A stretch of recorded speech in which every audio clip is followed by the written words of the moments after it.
How to recover iCloud account and data using another iPhone.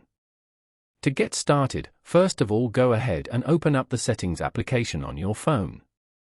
Once you're here, tap on your account at the top. This is your Apple account settings page. On this page, go to Sign In and Security. Here, scroll down to the Recovery Methods section and tap on Recovery Contacts. From here, choose someone you trust to help you regain access to your account when you forget your password or device passcode. After choosing, tap on Continue. Then, tap on Send below. This will send a message to this person asking them to become your recovery contact. Following these steps, you can easily recover iCloud account and data using another iPhone.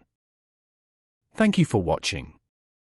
Please leave a like if this tutorial helped you, or leave a comment below if you have any questions related to the video.